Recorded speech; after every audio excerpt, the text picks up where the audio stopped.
Sí, muy buenas tardes a todos. Gracias por su atención. Estamos aquí transmitiendo desde el laboratorio. Una de las cuestiones y las preguntas más realizadas por todos ha sido la de quistes de ovario. Es un tema empezando desde que genera miedo, tensión, pero creo que una de las situaciones más importantes es entender que casi el 95-92% de los quistes en una edad fértil normalmente son de tipo funcional, o sea, son quistes fisiológicos.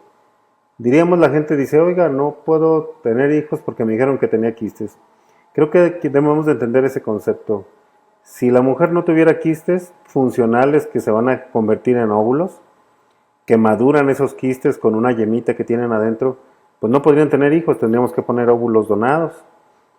Normalmente el cerebro manda hormonas, esos quistes que están en los ovarios normalmente van creciendo y al mismo tiempo van preparando la cama de sangre para que el útero prepare su receptividad del embrión.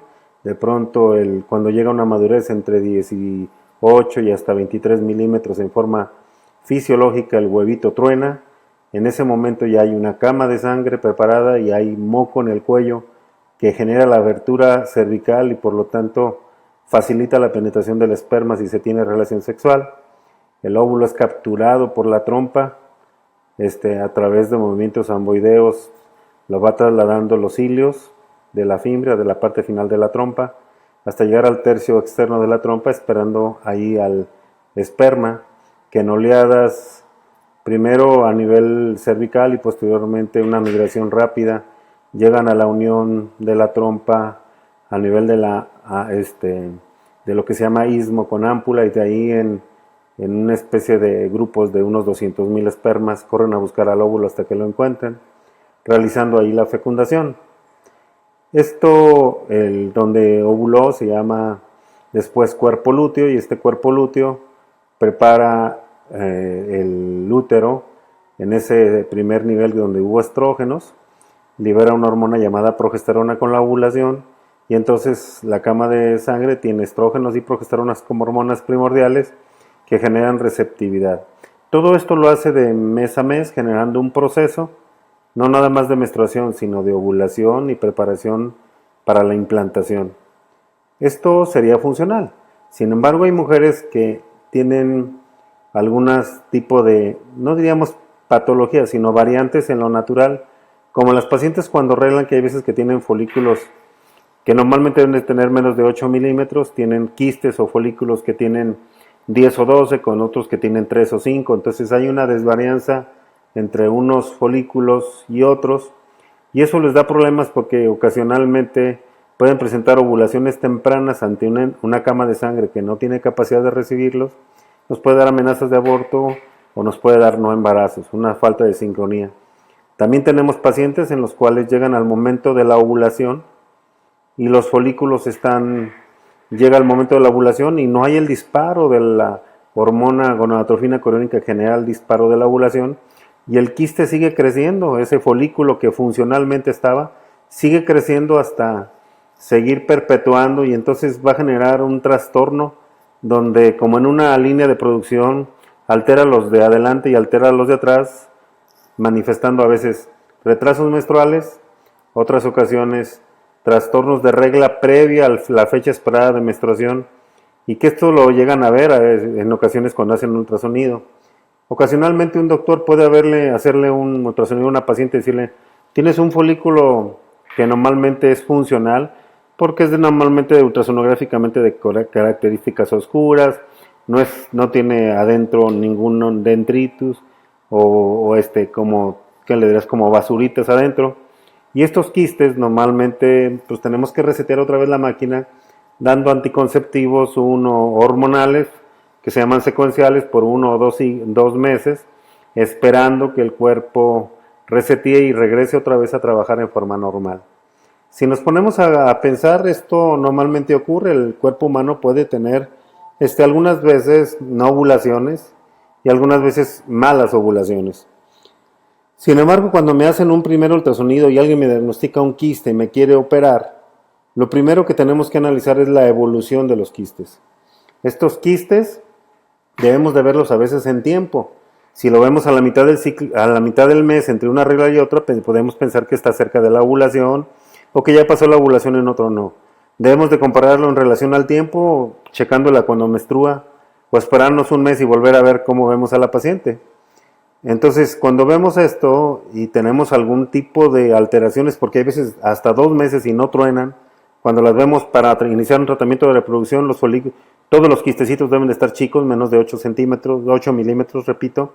Cuando están grandes y no truenan y ya les dimos hormonales, pues tenemos que pensar que hay que hacer un diagnóstico diferencial porque hay unos quistes que no están en el ovario, están a un lado, se llaman paratubarios, paroováricos, y estos normalmente se llenan de líquido y no tienen, son restos embrionarios y no tienen una respuesta ante hormonas. Ese es otro tipo de quistes. Pueden alterar por peso a la trompa y hacerla que no se pueda mover como si trajera una polaina y disminuye su capacidad de captura de óvulos. Eso también habría que tomarlo en cuenta y depende también del tamaño. Por el otro lado hay otro tipo de quistes que se asocia a mujeres que tienen dolores menstruales, que tienen problemas a la relación sexual, que al tener relaciones pega el pene, que tienen dolor a la regla e inflamación, y estos pueden llamarse quistes endometriósicos. Es el segundo tipo de quistes en relación a los que son funcionales y que normalmente a través de vigilancia y tratamiento médico se corrigen. Los quistes estos son endometriósicos, es donde una gota de sangre de menstruación que normalmente debería de salir por el cuello de la matriz, no sale, regurgita por la trompa, en la cavidad el cuello se cierra y pasa por la trompa y puede caer arriba de la superficie del ovario y después empieza a hacer una invaginación, nutrirse, no ser rechazada por el cuerpo y empezar a formar un quiste de sangre de regla. Este quiste llamado endometrioma, normalmente cuando son pequeños puede no interferir con la ovulación y a veces no interferir con un embarazo. Sin embargo, cuando ya tenemos quistes de 3 centímetros a 4, pues estos ya pueden empezar a crecer, y recordar que la endometriosis es una enfermedad progresiva que solo se controla, no se quita. Es necesario pues quitar la estática pélvica poniéndola a hacer ejercicio, cuando menstrua ayudando a quitar el dolor, disminuyendo la tensión o el estrés que está generado en ese tipo de pacientes, y buscar la fertilidad. Hay quistes que llegan a tener más de 4 o 5 centímetros y una de las cuestiones que vemos ahí es que tenemos problemas porque estos quistes sí tienen que ser retirados cuando generan dolor o se ha visto una especie de disyuntiva porque el quiste puede crecer, generar presión sobre el tejido ovárico sano y empezar a hacer que los folículos que tiene ahí, huevitos que tiene de reserva, empiecen a disminuir, se llama reserva ovárica baja, hasta que completamente destruyen al tejido ovárico. Por el otro lado, cuando el quiste es extirpado, debe de extirparse la superficie y evitar llegar a donde está el ilion, que es donde está la mayoría de los vasitos, y debemos de tomar en cuenta que debe de buscarse una fertilidad a corto plazo. Debemos de explicarle a una paciente que ya tuvo un endometrioma que ella va a regresar a tener otro endometrioma si no se corrigen las condiciones o si no busca un poco el estar embarazada. Sugerimos pues que estas pacientes, si ya tienes un endometrioma o ya tuviste un endometrioma, eso se llama endometriosis severa, debes de buscar por cualquier vía de fecundación, sea coito programado, sea inseminación o una técnica de fertilización, la posibilidad y capacidad de intentar embarazarte, potencializando los demás factores y tomando una decisión de tipo personal en busca del mayor objetivo que tengas para potencializar tus factores reproductivos y llegar a ser madre. Si lo tomamos en cuenta esto, hay que considerar también que hay que cuando un endometrioma es quitado no puedes llegar y poner 2 pinzas, cortar en medio, llevarte la trompa, llevarte el ovario. Tienes que analizar todos los factores previos a cuando ves un quiste. Debes de analizar las hormonas, debes de analizar la trompa, porque si te vas a meter a corregir un ovario y quitar un quiste y corregir el tejido para volver a reconstruir el ovario restante, revisar tu otro ovario, revisar ambas trompas, hacer una técnica microquirúrgica donde irrigues bastante, que cuides los tejidos, que cambies la posición del útero, porque también en ese momento se puede cambiar a través de un tratamiento quirúrgico, y lo que sigue después del tratamiento quirúrgico, como es el tratar de cuidar la inflamación, el proceso cicatrizal, mejorar el tránsito intestinal, mejorar la menstruación, haciéndola que haga ejercicio, quitando el dolor previo al inicio de y buscar a corto plazo embarazo si es posible. Por el otro lado, debemos de tomar en cuenta que estos factores favorecen y potencializan esta reproducción. Hay otro tipo de quistes, se llaman quistes llamados teratomas, y estos teratomas son quistes donde el ovario tiene células totipotenciales que, sin necesidad del gameto masculino, pueden expresar pelo, sebo, cartílago, vienen derivados del ectodermo, y estos quistes tienen un marcador tumoral positivo a alfa-fetoproteína. Estos quistes en un 15% pueden ser bilaterales. De preferencia la técnica debe de ser microcirugía, o si lo hacen por laparoscopía, evitar hasta donde sea posible el romper el quiste. Es necesario analizarlo, y siempre, por ejemplo, si se hace una cesárea, pues que decirle a su ginecólogo que les revise los ovarios de pasada, ¿verdad? Estos teratomas normalmente se pueden convertir en disgerminomas con el tiempo, unos tumores un poquito más con tendencia a malignidad, y que deben de ser analizados. Por eso les pedimos a la gente que por lo menos un chequeo por año se hagan para revisar sus ovarios, su función hormonal, y sobre todo el hacer prevención. Creo que de estos tumores hay muchas cuestiones de los otros 5 a 7% que habría que platicar, pero me voy a dedicar un poquito a resolverles preguntas, y voy a dar así un tema y voy a hacer algo de respuesta a preguntas. Hay una señora que dice: hola, buenas tardes, mi problema es que me acaban de detectar síndrome antifosfolípido positivo. Sí, tengo 2 niños, 8 a 10 años, sin ningún problema. Hace 1 año y medio busqué embarazo, tuve 2 legrados de 8 y 11 semanas y retención de embrión. Hace 11 semanas me embaracé en mi semana 8. Y una de las cuestiones aquí que yo creo que debemos de recordar, que el síndrome antifosfolípido son los anticuerpos anticardiolipina y anticoagulante lúpico, sobre todo la anticardiolipina, y se asocian también a otro marcador que se llama beta-2-glicoproteína 1. Se asocian en las primeras etapas con alteración en el complemento, y sobre todo afectan la implantación al hacer que el trofoblasto, o sea, las células que invaden para buscar formar la placenta, si no tienen una buena irrigación, porque afecta la coagulación, puede repercutir en factores que no implantan, o si llega a crecer el embarazo puede llegarles a tener abortos, huevos muertos retenidos. Pero otra cosa, niños que se mueren llamados óbitos, preeclampsia, retardo en el crecimiento intrauterino. Y si el enfoque es a nivel de placenta, se sugiere: 1, que se valore en un estatus no embarazada de cómo están esos niveles de anticuerpos. 2, que tomen ácido fólico y 3 meses antes, pero de preferencia también con aspirina. La aspirina de 100 miligramos debe de tomarse previo al embarazo. Debe de hacerse un ultrasonido Doppler para ver el flujo uterino previo y compararlo contra el del embarazo. No dejar de descartar factores como estimulante del tiroides, que nos va a dar hipotiroidismo subclínico. Pacientes que abortan, ver que la leche o la secreción de leche o la prolactina no se haya quedado elevada después del aborto previo que tuvieron. Revisar el cuello uterino para ver que el cuello no quedó abierto, y eso se llama incompetencia cervical, a través de una prueba que se llama de Hegar. Y yo creo que en el embarazo temprano es fundamental valorar los resultados en el estado no embarazada de las hormonas FSH, LH cuando está menstruando.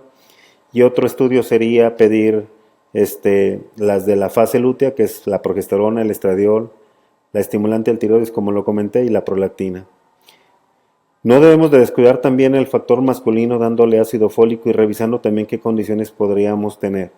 Creo que es algo que en términos generales es un protocolo, y el otro es el seguimiento, que no se enfoque nada más en el hecho de que estoy embarazada y no me das nada. entiendo y comprendo que hay pacientes que se autocorrige el cuerpo y que sabemos que puede no tener problemas en un embarazo subsecuente, pero de que la valoración continua del desarrollo, del crecimiento y el proceso placentario y proceso embrionario y posteriormente fetal es fundamental para evitar la pérdida, que solamente la mujer que sabe que cuando pierde un niño, las condiciones psicológicas que generan por un lado la pérdida y por el otro lado el miedo de volverlo a intentar, ¿sí? Entonces, pues yo creo que eso ya es un tratamiento ya un poquito más específico y un control preconcepcional que nos puede llevar a tener resultados. Otra pregunta, hay una paciente que dice que tiene una LH de 40, puede volver a hacer para volver a ovular. Cuando LH y FSH en una paciente son hormonas que se piden, que manda el cerebro hacia el ovario y están altas, lo más probable es que su reserva ovárica ya se haya acabado. Normalmente los niveles de FSH y LH deben de ser abajo de 10.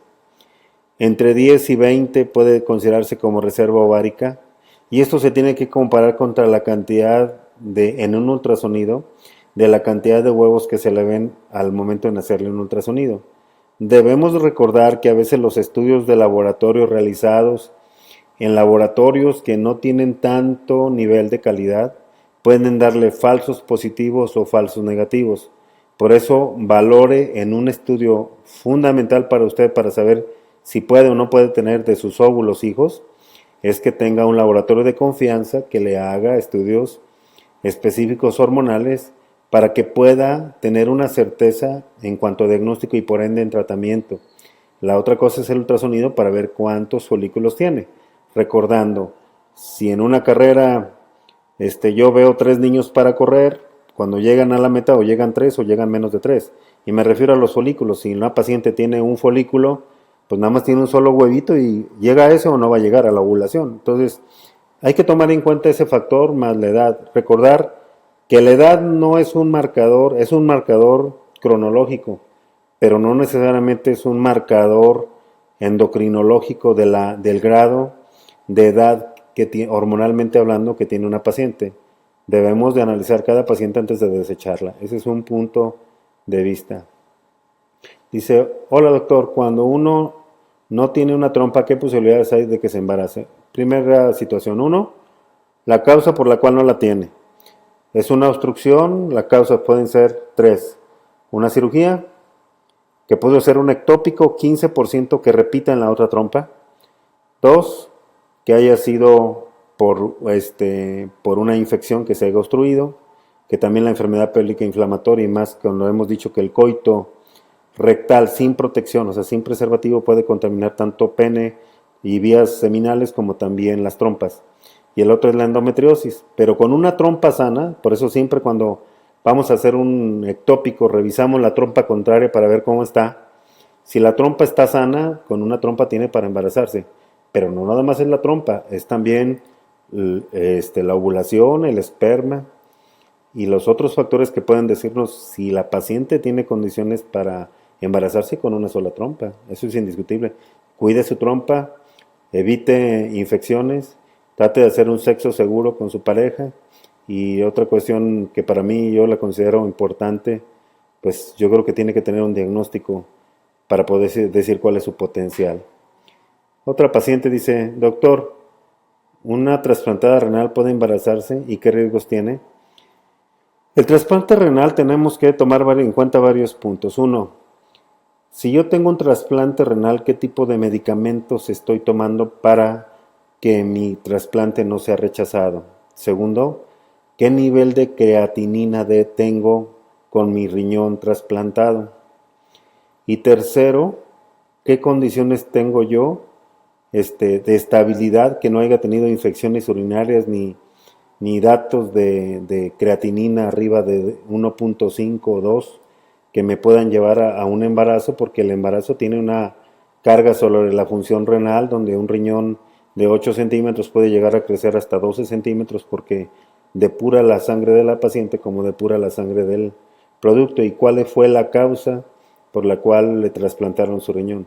Entonces creo que hablando con el trasplantólogo donde da una autorización él de las condiciones de estabilidad, porque me llegó a tener pacientes donde tenía un trasplante de riñón cadavérico, no había tenido 2 o 3 crisis con creatininas altas de insuficiencia o de proteinuria, este, diabética y en un embarazo precoz con los medicamentos que algunos, como a veces lo decimos con los reumatólogos, con los tratamientos reumatológicos o de enfermedades autoinmunes como lupus o artritis, sí mejoran las condiciones en el embarazo, pero a veces no es el problema la enfermedad, sino los medicamentos. Por ejemplo, si tengo un lupus y me están dando metrotexate, pues indiscutiblemente que no me voy a embarazar. Entonces, pues a veces no es la enfermedad, es lo que me dan para controlar mi enfermedad. Y yo creo que eso en una condición de hablar con el reumatólogo y ponernos de acuerdo para valorar qué tanto la enfermedad le pega al embarazo como el embarazo le pega a la enfermedad. ¿Sí? Creo que pues en eso es lo que yo le podría opinar. Necesitaría tener un poquito más de, este, de información. ¿Sí? ¿Qué otra cosa? No, aquí me está hablando una paciente que gracias, mi madre ya cumplió 7 años.